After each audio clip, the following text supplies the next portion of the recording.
Hello students, welcome back to my YouTube channel geography Guru. आज के इस एपिसोड में हम डिस्कस करने वाले हैं क्लास 10th इंग्लिश की वर्कशीट नंबर 80 को। इस वर्कशीट में हमें समरी दी गई है चैप्टर भोली की। भोली चैप्टर का मेन कैरेक्टर भोली है, जिसका रियल नाम है सुलेखा। और इस चैप्टर के थ्रू एक मैसेज दिया गया है कि कैसे एजुकेशन है वो किसी भी पर्सन की लाइफ को चेंज कर सकती है। तो सबसे पहले हमें उस समरी को यानी चैप्टर को समझना है और उसके बाद हम उस चैप्टर पर बेस्ड कुछ क्वेश्चंस दिए गए हैं जिनको सॉल्व करेंगे। Let's begin. As it is visible on your screen, जैसा कि आप अपनी स्क्रीन के ऊपर देख पा रहे हैं, this is our worksheet number 80, subject English, date 4th of Feb 2021. This is our chapter Bholi and this one is the first part of this chapter. It means that जो हमारी नेक्स्ट वर्कशीट होगी, worksheet number 81, उसमें हम इसी chapter को continue रखने वाले हैं। Given below is a summary of the lesson Bholi. हमें इस समरी को ध्यान से पढ़ना है and after that we need to answer the question that follows. The main character of this story is a simple girl named Bholi. इस कहानी का मेन कैरेक्टर है एक सिंपल गर्ल है जिसका नाम भोली है। Her real name is Sulekha. उसका जो रियल नाम है वो सुलेखा है and she is the 4th daughter of नंबरदार रामलाल। गांव में नंबरदार रामलाल है, उनकी ये 4th डॉटर है। She fell out of her cot when she was 10 months old and probably a part of her brain was damaged. जब वो केवल 10 month की थी तब वो चारपाई से नीचे गिर जाती है और उसके कारण उसके ब्रेन का एक पार्ट है वो शायद डैमेज हो गया। Pretty at the time of her birth her body got disfigured and at the age of 2 by an attack of small pox. जब उसका जन्म होता है at the time of birth she was quite pretty, काफ़ी सुंदर थी, but at the age of the 2 she was attacked by the small pox. उसे small pox हो जाता है जिसके कारण उसका चेहरा है वो खराब हो जाता है। Only her eyes was saved, और केवल उसकी आंखें ही बच पाती है। As late speaker she could not speak clearly and so children made fun of her. As late speaker वो काफ़ी बाद में बोलना शुरू करती है और वो क्लियरली भी नहीं बोल पाती, इसलिए बच्चे उसका मजाक उड़ाते हैं। Bholi was the weakest child with her brother and sisters were healthy. उसकी फैमिली में जो बाकी उसके ब्रदर सिस्टर्स है, सिबलिंग्स है, उनमें सबसे वीक भोली है। Her sisters who were very good looking and were married off and her brothers were sent to the city to study. उसकी सिस्टर्स हैं जो अच्छी दिखती हैं और सबकी शादी हो चुकी है। Her brothers were sent to the city to study, और उसके ब्रदर्स हैं उनको शहर में पढ़ाई के लिए भेजा जा चुका है। When a primary school was open in their village, कि जब उनके गांव में एक प्राइमरी स्कूल है वो खोला जाता है। Bholi's father who was a revenue officer wanted her to study there. Bholi के फादर है जो एक रेवेन्यू ऑफिसर है, वो चाहते थे कि वो वहां पर पढ़े। He sent Bholi to school even though her mother protested against it.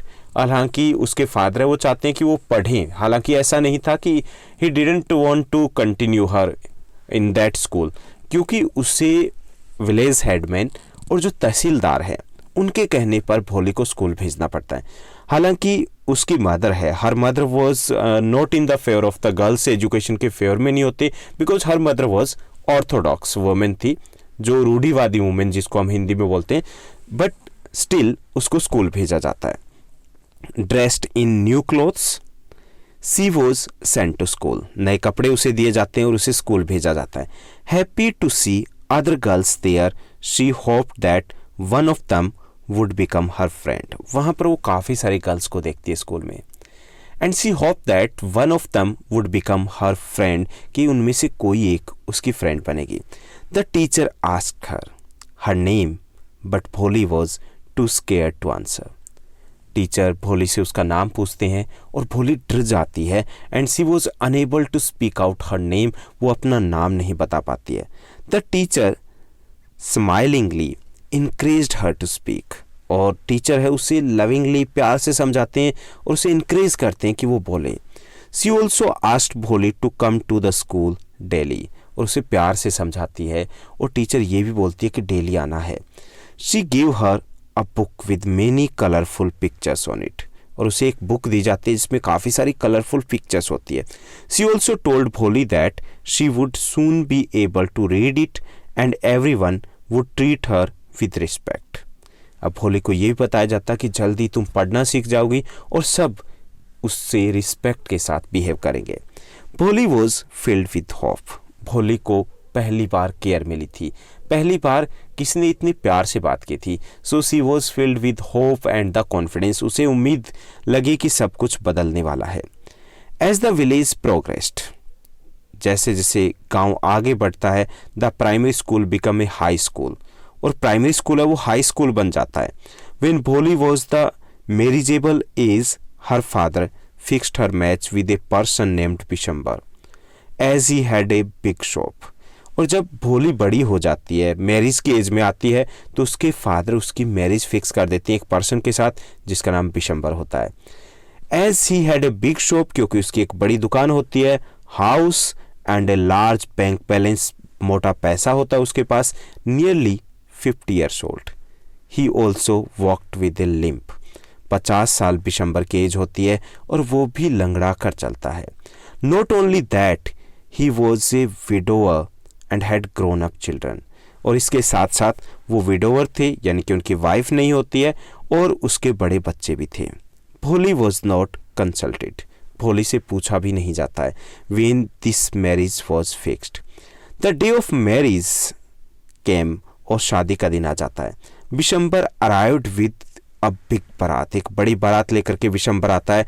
He was pleased with the arrangements but when Bholi's silken wheel was removed, वो अरेंजमेंट से तो काफ़ी खुश होता है, लेकिन सिल्कन व्हील मतलब उसका घूंघट जो है वो हटाया जाता है।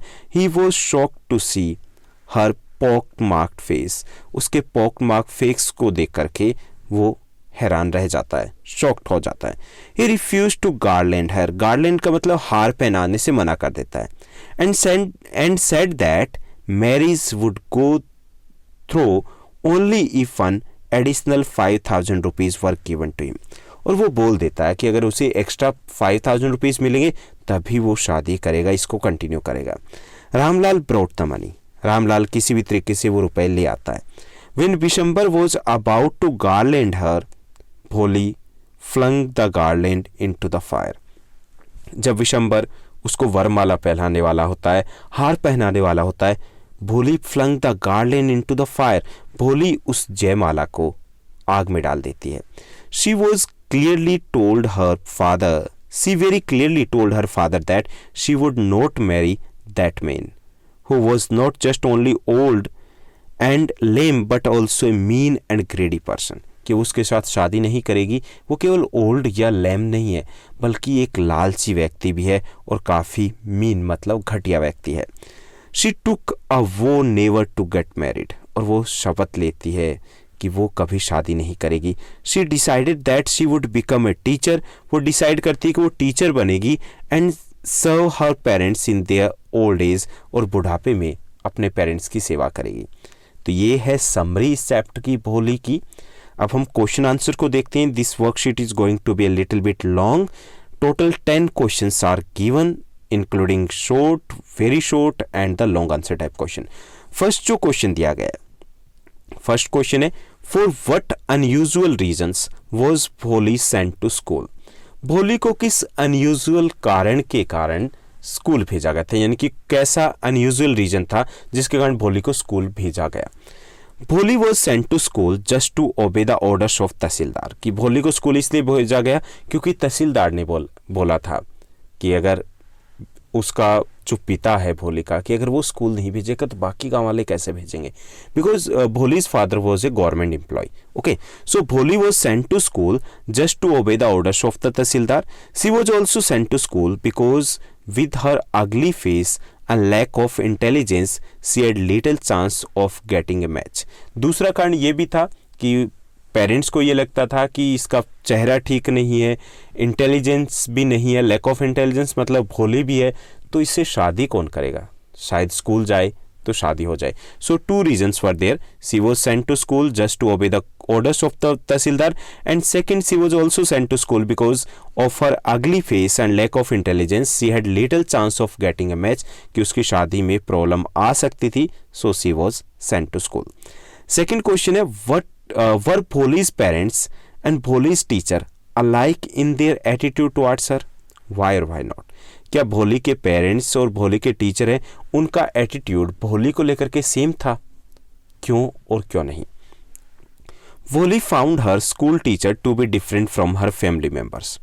भोली को अपने टीचर, स्कूल टीचर है, वो फैमिली मेंबर से अलग लगती है। Because the teacher was a kind and considerate lady, क्योंकि उसकी टीचर थी, काफ़ी काइंड थी और केयरिंग लेडी थी।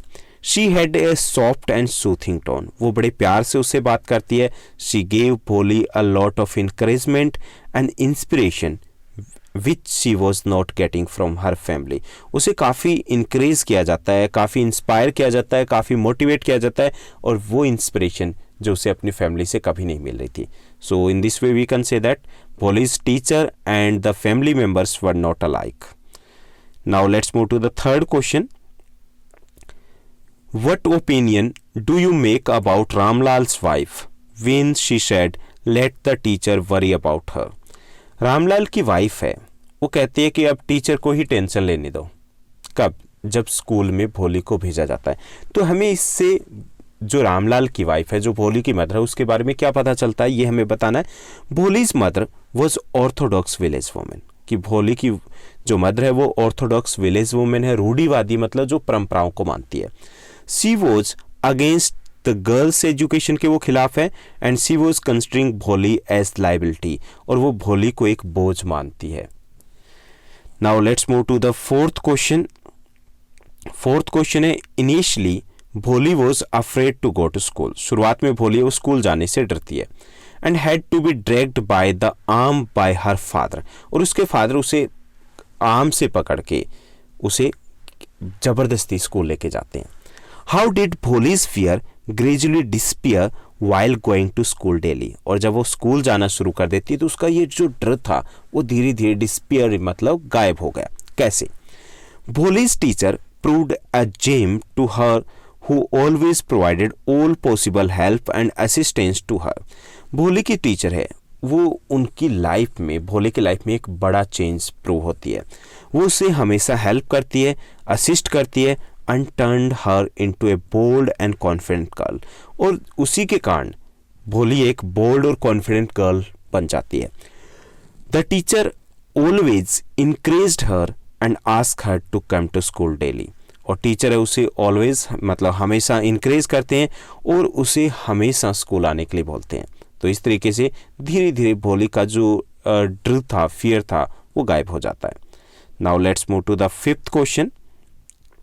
Give example from the text justifying that Bholi was neglected child. हमें एग्जाम्पल देख के बताना है कि भोली थी वो एक नेग्लेक्टेड चाइल्ड थी। नेग्लेक्ट करना मतलब जिसकी तरफ कोई परवाह नहीं करता था, जिसकी तरफ कोई ध्यान नहीं दिया जाता था। ओके, उपेक्षित हिंदी में बोलते हैं। Okay, no new clothes were made for Bholi. Bholi के लिए कोई नए कपड़े नहीं बनाए जाते थे। And she was always passed on dress of her elder sisters. उसकी एल्डर सिस्टर की जो ड्रेस थी वही उसको दी जाती थी। No one care to bath her, कोई भी उसे नहलाता नहीं था। और ऑयल हर हेयर और इवन वॉश हर क्लोथ्स, ना ही कोई उसके सर में तेल लगाता था और ना ही उसके कोई कपड़े धोता था। So all these examples prove that she was a neglected girl. Now let's move to the sixth question. Sixth question हमारा है, Bholi's heart was overflowing with a new hope and new life. Bholi खुश थी, कॉन्फिडेंट थी और उसे एक नई उम्मीद, एक नया जीवन दिखाई दे रहा था। When she was in the school, जब वो स्कूल में एंट्री करती है। Describe Bholi state of mind in this scene, कि हमें बताना है कि कैसे उसे ऐसा क्यों लगता है, कैसे लगता है। Bholi found everything new at school. Bholi को स्कूल में सब कुछ नया लगता है।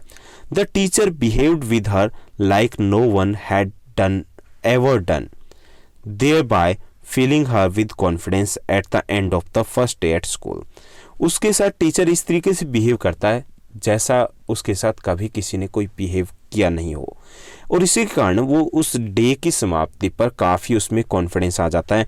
And her heart was throbbing with a new hope and new life. और उसके मन में नए विचार थे, नई खुशी थी, उसे एक नई उम्मीद मिली थी that everything is going to be change in her life, कि उसके जीवन में, उसकी लाइफ में सब कुछ बदलने वाला है।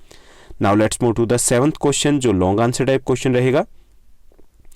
Based on your comprehension of the lesson, अपने जो पाठ पढ़ा है हमने, चैप्टर पढ़ा है, उसकी समझ के आधार पर हमें बताना है व्हाट मेड भोली aware of her rights and how did she use दम, कि भोली अपने राइट्स को लेकर के कैसे अवेयर हुई और कैसे उन राइट्स को यूज किया। Sulekha, the main character of this story, is called Bholi. उसे भोली कहा जाता है as her brain was damaged which made her parents and the children in school call her dumb and witless, कि उसका ब्रेन है वो डैमेज हो गया था, जिसके कारण उसके पेरेंट्स और जो चिल्ड्रन है उसे डम बोलते हैं, उसे बुद्धू बोलते हैं।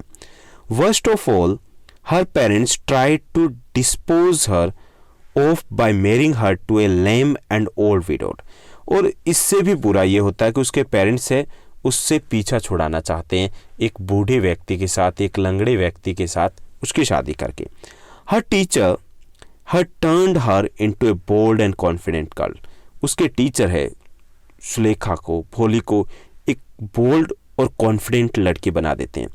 This story is with an important message, जो ये कहानी है इसमें एक इम्पोर्टेंट मैसेज दिया गया है to those people and parents who keep their daughters uneducated, की जो अपनी लड़कियों को नहीं पढ़ाते, उनके लिए एक मैसेज है इस चैप्टर में।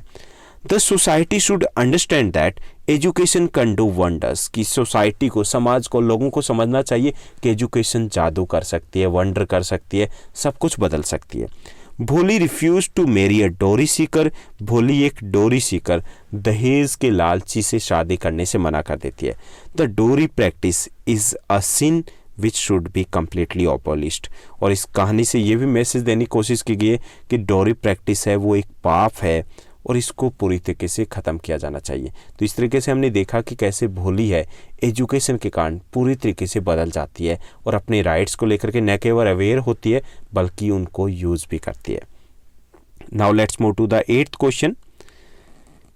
इन the light of the statement and in the smiling eyes was the light of deep satisfaction that an artist feel when contemplating the completion of masterpiece, कि हमें एक स्टेटमेंट यहाँ से दिया गया कि उसकी स्माइलिंग आइज में एक अलग सा ही सेटिस्फैक्शन था, और वो सेटिस्फैक्शन जब कोई आर्टिस्ट अपनी मास्टरपीस को कंप्लीट करता है। Discuss the character of Bholi's teacher and her contribution in transforming into Sulekha, हमें भोली के टीचर का कैरेक्टर्स कैसे राइट करना है और हमें राइट करना है कि कैसे उसने भोली को सुलेखा बनाया, कैसे भोली के लाइफ को चेंज किया। The teacher played a very important role in transforming the shy and dumb Bholi into a bold and confident girl, teacher ने काफ़ी इंपॉर्टेंट रोल प्ले किया था जिसके कारण भोली जो शाई और डम गर्ल थी वो एक बोल्ड और कॉन्फिडेंट लड़की बन जाती है। The teacher's kind and encouraging words help her to overcome her handicap of stammering, teacher के जो काइंड और इनक्रीजिंग वर्ड्स है, मोटिवेशन है, उसके कारण वो अपनी जो स्टैमरिंग की आदत थी कि वो लड़खड़ा कर बोलती थी, अटक कर बोलती थी, तो उससे वो कंट्रोल कर पाती है और सही तरीके से वो बोल पाती है। It was teacher's untiring efforts which help her to become so bold, और इसमें टीचर्स के ही वो एफर्ट्स थे, कंटिन्यूस एफर्ट्स थे जिसके कारण वो बोल्ड बन जाती है। That she had the courage to finally refuse to marry Vishambarnath who was much older than her and was a very greedy and contemptible person, और उसी कॉन्फिडेंस के कारण वो विशंबरनाथ जो ओल्ड और widower person and greedy person है उससे शादी करने से मना कर देती है। The metamorphosis of the innocent Bholi to a bold and confident person, यहाँ पे मेटामॉर्फोसिस वर्ड का मतलब transformation of the innocent Bholi to a bold and confident person was because of her teacher. और ये सब कुछ जो चेंज था, ट्रांसफॉर्मेशन था, बदलाव था, वो उस टीचर के कारण था। The teacher had definitely created a masterpiece, और टीचर ने एक मास्टरपीस क्रिएट किया था। Now let's move to the next question, 9th one. Sketch out Bholi's character from the story, elaborating how she evolved from a dumb cow to a fearless female. हमें भोली का character sketch लिखना है और जिसमें हमें ये बताना है कि कैसे वो एक डम काउ से एक फियरलेस फीमेल बन जाती है। भोली was considered a dumb cow girl. भोली को एक मूर्ख बुद्धू लड़की माना जाता था। She was sent to school just to obey the orders of tehsildar. केवल तहसीलदार के ऑर्डर को फॉलो करने के लिए उसे स्कूल भेज दिया जाता है। Her teacher played an important role in changing her life from Bholi to Sulekha. उसके टीचर एक इंपॉर्टेंट रोल प्ले करते हैं जिसके कारण भोली है वो सुलेखा है उसमें बदल जाती है, यानी बहुत सारे चेंज आते हैं। Now she become a confident educated girl, but nobody noticed any change in her personality because she was no one for her family। भोली है उसके कारण कॉन्फिडेंट और एजुकेटेड लड़की बन जाती है, लेकिन उसकी फैमिली में कोई भी उसकी पर्सनैलिटी में चेंज नहीं देखता, because she was no one for her family, क्योंकि उसकी फैमिली मेम्बर हैं वो उसकी केयर नहीं करते हैं। She got engaged with a 50 years old person, उसकी इंगेजमेंट कर दी जाती है किसके साथ, एक 50 years old पर्सन है उसके साथ, for which she agreed silently, और उसके लिए वो मान भी जाती है बिना कुछ बोले। But when he demanded 5,000 rupees as dowry, भोली at once stood up against it। लेकिन जब वो 5,000 रुपीज़ एज ए डोरी मांग करता है, उसकी डिमांड करता है, भोली उसके खिलाफ खड़ी हो जाती है। She refuse to marry him, और उससे शादी करने से मना कर देती है। She gave her consent for a mismatched marriage but she didn't support dowry. वो मिसमेस्ड मैरिज के लिए वो कंसेंट दे देती है, but when the matter came to the dowry she didn't support that one. वो डोरी को, दहेज को सपोर्ट नहीं करती है। She called Bishambar a mean, greedy and contemptible coward, और उसे बिशंबर को वो एक घटिया, एक लालची और एक काहिर कहती है। शी वॉज नो मोर ए डम ड्राइवन काउ, अब वो एक चुप रहने वाली या फिर एक बुद्धू नहीं थी। She set an example for the society and become the role model for all the girls. वो पूरी सोसाइटी के लिए एक एग्जाम्पल सेट करती है और उस गांव की सभी गर्ल्स के लिए रोल मॉडल बन जाती है। Now let's do discuss the 10th and the last question of this worksheet. Right about the social evils discussed in the lesson. इस लेसन में एक सोशल इविल की बात की गई है। वो सोशल इविल है डोरी, और दूसरी जो सोशल इविल है वो है कि लोग अभी भी गर्ल्स की एजुकेशन को इम्पोर्टेंस नहीं देते। तो चलिए हम डिस्कस करते हैं। Social discrimination against women has been highlighted in the narrative of Bholi where women are considered a liability. यहाँ पर एक सोशल डिस्क्रिमिनेशन की बात की गई। डिस्क्रिमिनेशन यानी भेदभाव की बात की गई जो महिलाओं के साथ होता है। और इस सोसाइटी में, हमारे समाज में, women's are considered as a liability, a burden to be borne till they are eventually disposed of in it marriage. उनको बोझ माना जाता है, उनको जिम्मेवारी माना जाता है तब तक जब तक उनकी शादी करके उनको विदा ना कर दिया जाए। The family in particular and the society at large have no faith in their capabilities and hence do not consider it essential to educate them. चाहे वो फैमिली की बात हो, इस सोसाइटी की हो, वो उनकी कैपेबिलिटीज, एबिलिटीज में कोई फेथ शो नहीं करते हैं और उनकी एजुकेशन को भी इम्पोर्टेंस नहीं देते हैं। But Bholi's incidence proves that daughters are capable and responsible in supporting the family same as the men folk and can be better. यहाँ पे भोले का जो इंसिडेंट है वो प्रूव करता है कि डॉटर्स है वो भी उतनी ही कैपेबल है, उतनी ही रिस्पॉन्सिबल है जितने कि मेन होते हैं, and can be the bread winners if the family invest in their education. और अगर फैमिली है उनको एजुकेशन देती है तो शायद वो बहुत आगे जा सकती है। A significant change in the social attitude can be brought about the creating awareness and counselling के द्वारा हमें भी समाज में, सोसाइटी में ऐसे ही चेंज लाने की ज़रूरत है। Women in our Indian culture are the घर की Lakshmi and deserve to be honoured. हमारी इंडियन कल्चर में वीमेन को घर की लक्ष्मी कहा जाता है and they should be given the proper respect, उनको प्रॉपर रिस्पेक्ट दी जानी चाहिए। तो ये थी हमारी आज की वर्कशीट जो काफ़ी लेंथी थी। इसमें काफ़ी सारे क्वेश्चंस थे जो इम्पोर्टेंट थे और काफ़ी सारे ऐसे भी थे जो आपके एग्जाम पॉइंट ऑफ व्यू से उतने इम्पोर्टेंट नहीं है। आई होप आपको अच्छे से समझ में आया होगा। अगर ये वीडियो हमारी अच्छी लगी तो इसको लाइक और शेयर करना मत भूलिएगा। Thank you, bye bye, have a nice day.